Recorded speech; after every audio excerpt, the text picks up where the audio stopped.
na po ang ating inahin.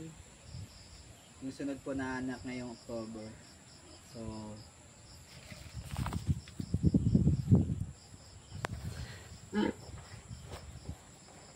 ayan po.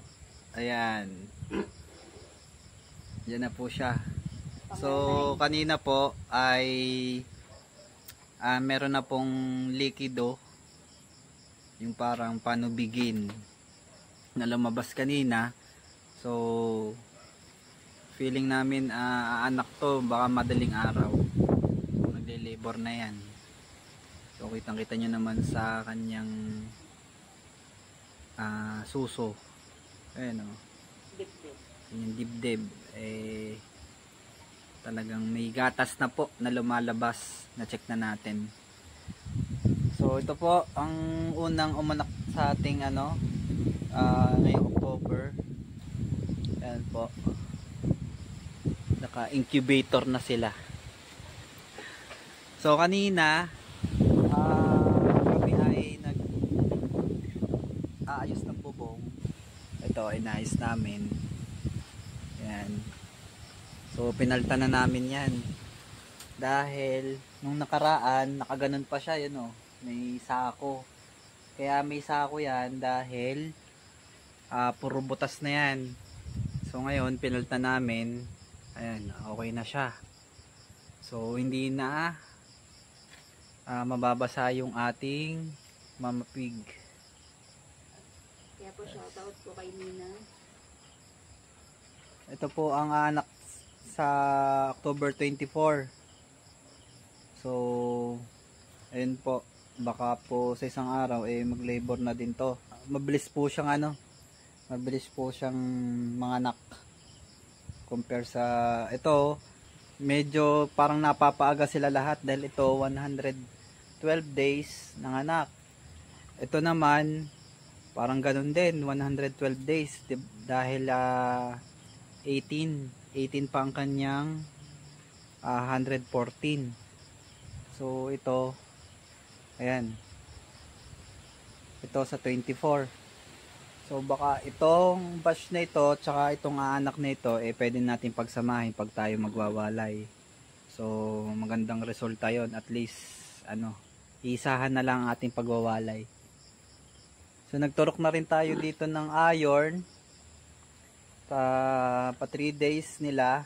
Tapos si Mama Pig naman pa 3 days na antibiotic and vitamins para sa kanya.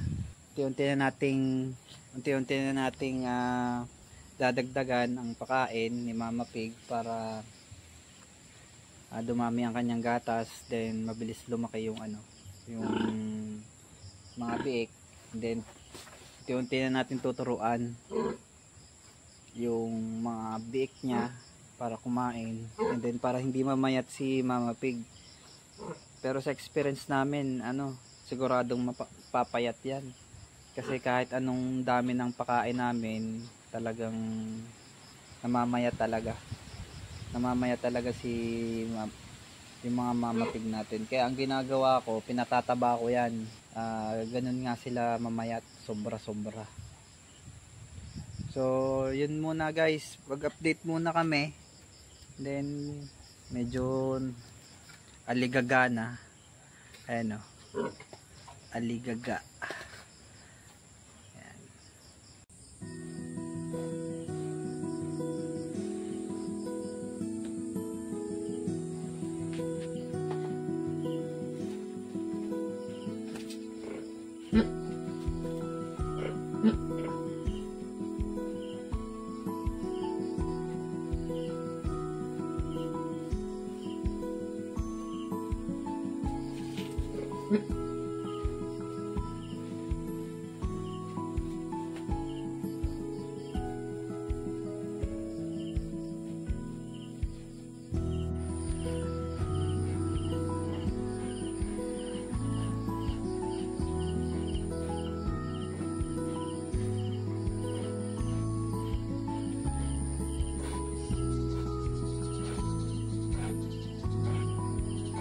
So ayan po guys, tayo po inumaga na. Hanggang ngayon ay Nagsisimula pa lang siyang maglabas ng tae ng biik. Yan. So, alas 7 na po ng umaga. Wala pa tayong tulog. Pinuyat tayo ng ating isang mama pig. So, maya-maya anak na to.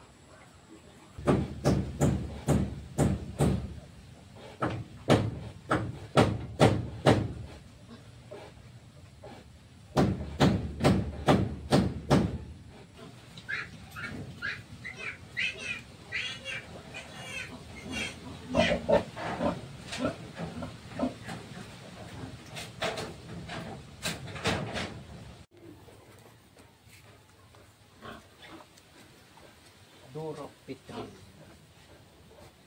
Ganda. Sana sa ama.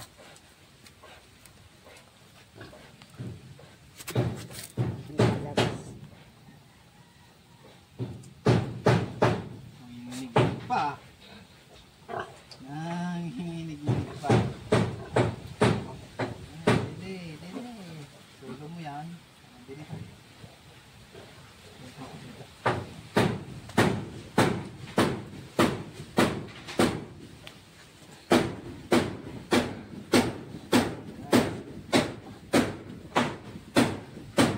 10:20 AM. Kulang ang aking ano. Are?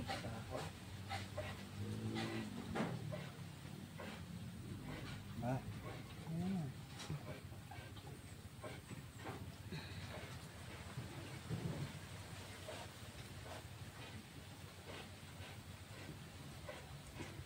Durok Pitri. Manasama yung ano? Manasama yung kulay nila. Pero ang lalaki oh. Laki. Alam kaya ito. Ang laki nito. Kaya pala hindi ano eh. Inugot ko. Nasa puwet. Ay, nasa puwet. Nasa puwetan na. Inugot ko. Eh, may lalabas na. Okay. Ito, tagal-tagal na nagkakaanak. Ganun pa din. Kinakagat pa rin niya yung ano.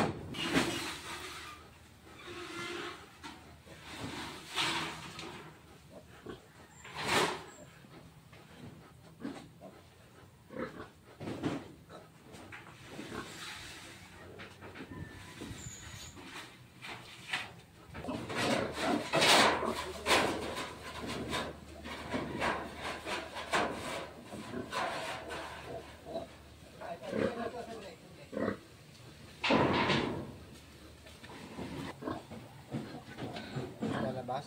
Wala. Ay, oo. Naire, oh. Tingnan nyo, guys. Yung kanyang puwetan, ano. Ay. Kailangan kasi. Ito mga de. Kailangan kasi.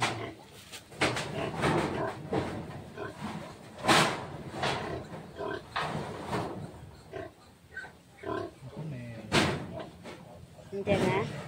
Tawag mo turukan.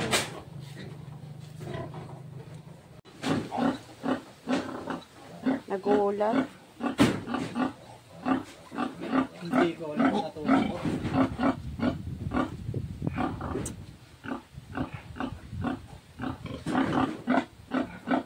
Bulis.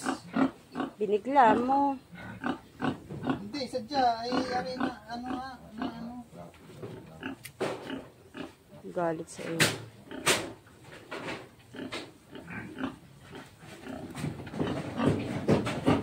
Pero naitusok ko siya. Naitusok mo nga. Kita ko eh.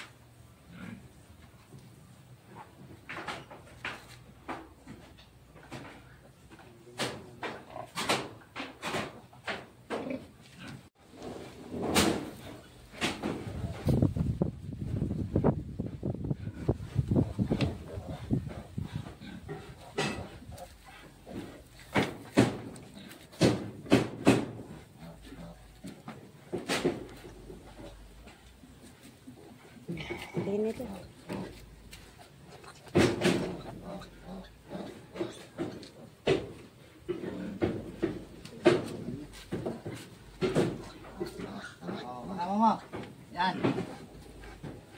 Join the club.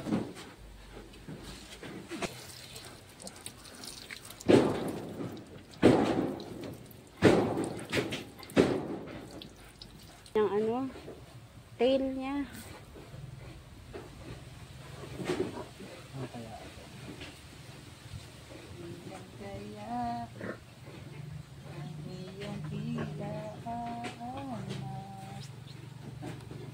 Ano yan? Kausapin mo ko, hindi yung... Ah, pangilan na po. Pangilan na po ang anak. Parang ang ano eh. Ah, dali na. Okay, ready, set, shoot. Saka nakatal. Hindi ko alam sasabihin ko. Pailan na po ang anak. Ganun ba? Okay. 10:50.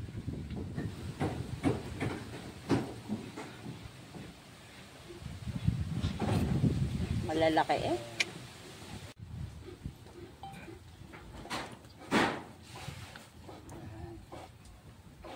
Ayan, nagpapaayos.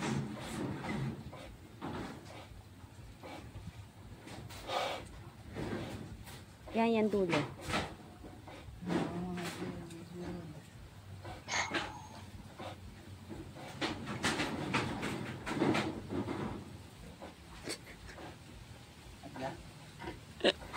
Ako ko dyan natawa. Ito hindi mo inedit, tamo ka. Sabi ng mukha ni Daddy.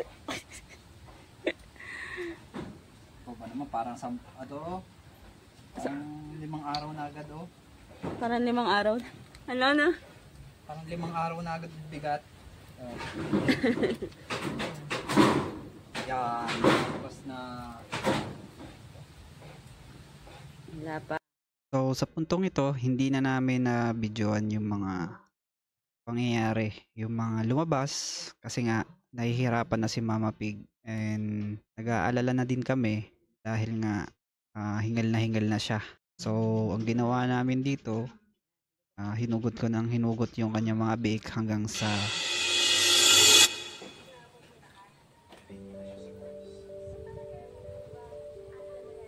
so dito nga po ay pinipilit namin i-revive yung isa. Bali pang 11 po siya na lumabas and hindi na po nakasurvive. So hindi pa rin naman tayo talo dahil meron pa rin tayong 12 na healthy piglets na lumabas. So tawa naman ng Diyos, si Mama Pig ay okay na. Bali nilagnat po pala siya ng isang araw. So nag-aalala kami dahil nga po first time namin ma-encounter na hindi kumakain at hindi tumatayo. So 3 araw po namin siyang nirukan ng antibiotic and then sa 3 araw po bigla na po siyang gumaling. Yun lang po. Happy farming!